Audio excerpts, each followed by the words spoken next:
Darkrai Giratina increases its stranglehold on the metagame, but Blastoise EX pops up with a surprisingly deep run. Let's go ahead and dive on in to talk about what happened in the largest Pokemon Pocket tournaments of the weekend. Let's jump right into our week over week starting metagame comparisons, where we see some major movement in the most popular decks from the previous week. Darkrai Giratina jumps up to 34% of the starting deck list, up 62% from the previous week, and 17 trainer Giratina Mewtwo falls off a cliff, decreasing down to just 3.5% of the starting field compared to 13.5% last week, or an almost 75% reduction. All of the other deck lists remained relatively stable or within what I would consider normal bounds. Gyarados going up some, Skarmory Magnezone remaining right about the same, Gallade increasing by 17%, and Charizard losing about 22% week over week. Also worth noting that we have a new deck on the starting metagame chart this week. Skarmory Magnezone put up some individual results last week, as I called out in the meta report, and it was up to 2.5% of the starting field for this weekend. Moving along to how these decks performed, I'll draw a comparison between our starting distribution of deck lists and the decks that had the strongest records in the Swiss rounds of our largest tournament. Drawing comparisons between these two, we see Darkrai Giratina increase its starting metagame share up to 48% of the top performers, or a 41% increase. We see Gyarados and Skarmory Magnezone increase their share a small bit. We see Charizard remain relatively even. We see 17 trainer Giratina Mewtwo as well as Gallade get absolutely dumpstered, dropping from 3.5% of the starting metagame field to just 0.5% of our top performers, a 86% reduction overall. And Magnezone Skarmory, a deck that is on the chart for the first time this week, it overperforms, increasing its starting 2.5% metagame share to 4.5% of our top performing decks this week. Starting at the top of the metagame this week with Darkrai Giratina, as we dive a little bit into the details. First and foremost, it is abundantly clear at this point that a majority of the optimal decks for this archetype are playing just 2 Giratina and 2 Darkrai. There was mixtures of things like Druddigon and even Arceus with Dawn in the mix for the first couple of weeks quite frequently, but this week and a majority of the top performing lists last week as well are just playing these 4 powerful basic EXs along with a potent supply of 16 trainers to back them up as much as possible. Looking at their matchup spread, it's easy to see why this has been the optimization. Unlike we've seen in metagames in the past, where the rest of the format has good tools and learns to attack the top deck and it becomes less omnipresent, the opposite has happened this time around. As this format has matured, Darkrai Giratina has optimized the supporting trainers and the lower number of Pokemon that it's playing, and a lot of its bad matchups have become a lot less so.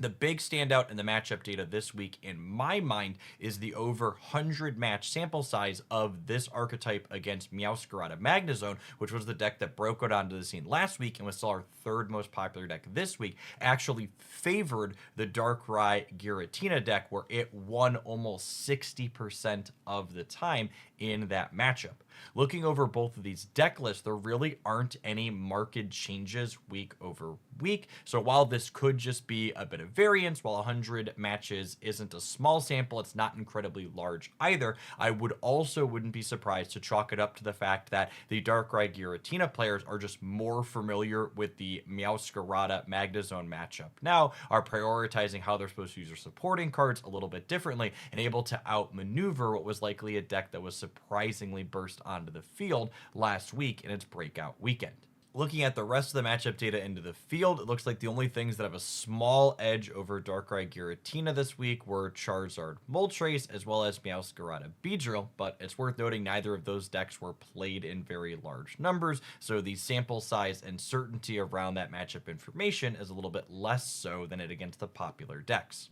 While Gyarados and Skarmory Magnezone didn't overperform by nearly as much as Darkrai Giratina, they by no means had bad weekends, maintaining relatively steady metagame shares between the start and top performing segments of the field. The deck lists up on your screen are approximately the most general makeup among the most successful deck lists, with the Skarmory Magnezone having basically no variation in these 20 cards among the top performers. One interesting thing to call out is that despite the Skarmory Magnezone actually struggling into Darkrai Giratina this week, it maintained its strong performance, largely on the back of the fact that it's very favorable against both Gyarados and Gallade, which likely explains part of the reason why the Gallade deck really struggled this week, since it is poor against both Darkrai Giratina and now Skarmory Magnezone, which are two of the three most popular decks in the tournaments. Similarly, 17 trainer Giratina Mewtwo, as well as Gallade Hitmonlee fighting variations, had no major developments in their deck list this week. It'll be interesting to see if these deck lists can adapt to the meta moving forward, or if they're just going to fall into obscurity as Darkrai Giratina fully take over as we head on into our next card pack here, likely at the end of the month. Charizard EX / Moltres EX remains a constant fixture in the metagame, never having a super high metagame share, but also never overperforming or underperforming by a very significant amount. Something that's interesting to call out among the top performers is that the community seems to be split on what the ideal Charmander Charmeleon makeup is for these deck lists. While our newest Charmander and Charmeleon are really nice when you're starting on them, i.e. you can deal 20 and then 40 and then curve right on up into 60 on Charizard, something appealing about the genetic Apex Charmander is that its deal 30 for 1 energy can occasionally get you a free win in the Gyarados matchup because it can catch a Magikarp out in the active spot when they have a less than ideal draw. I think in either situation, you're ideally not attacking a Charmander most of the time anyways, so perhaps the upside of cheesing out a few game wins here and there in one of the more common matchups in the format is worth the downside of not being able to curve out organically everywhere else.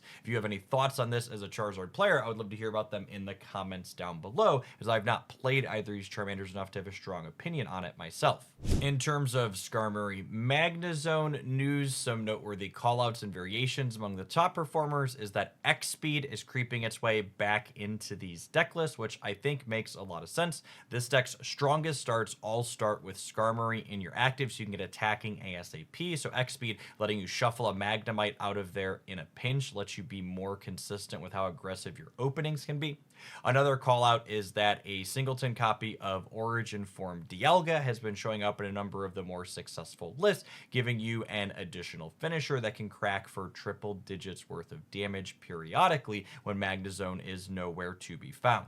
Finally, while they're not statistically significant, I wanted to call out some interesting individual results for those of you that are hungry for some different things to play at home. The first of these was a Blastoise EX Manaphy deck like we featured on the channel yesterday in a deck highlight that made a top 8 finish in the Ursi Day tournament. It had an 11-1 record overall. Looking at the matchups that it played out, it went 4-1 against Darkrai Giratina. My estimation of that matchup would be is that while Darkrai Giratina is almost assuredly more consistent since it relies on only basic Pokemon, this Blastoise deck is going to be way more powerful. Anytime you get your game plan to come together, you're going to be blasting for 160 damage a turn, which is something that their deck has a hard time keeping up with, especially when you consider the fact that Blastoise has 180 HP, which you can kick up to 200 with a cape, meaning you survive a Giratina Blast, a Darkrai Chip Shot, and even a copy of Red that only gets them up to 170 in a single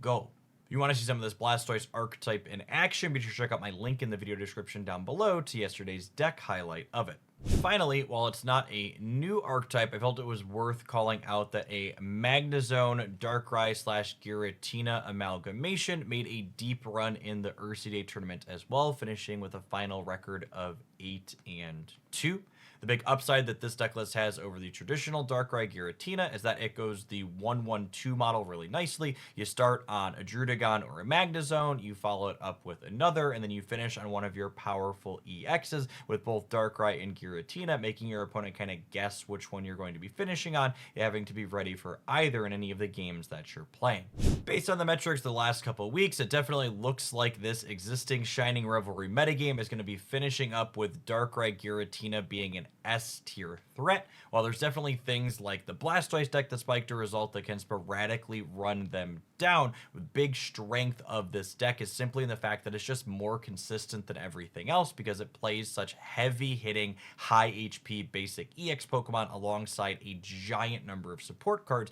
that decks playing things like Stage 2 just can't fit in while also playing their own attackers. All that being said, we're probably not going to be living in this metagame for that much longer. Based on the fact that the rank season is going to be finishing up here before the end of April, I would bet that we're going to see a new card pack when the season rolls over. I would love to hear in the comments down below what characters you would hope to see added in that. Personally, I am hoping for our first EX Dragon Pokemon and maybe a tool or some other utility card that can smooth over the 2-color energy variant that one of my favorite types of Pokemon cards tend to have. If you happen to be new here and you made it this far, consider subscribing to the channel. I do data-driven deck list roundup meta reports like this every single week, and I'd love to see you back again. If you enjoyed this week's report, smash the like button. I appreciate everybody that made it all the way to the end, and I hope your next pack is an excellent one.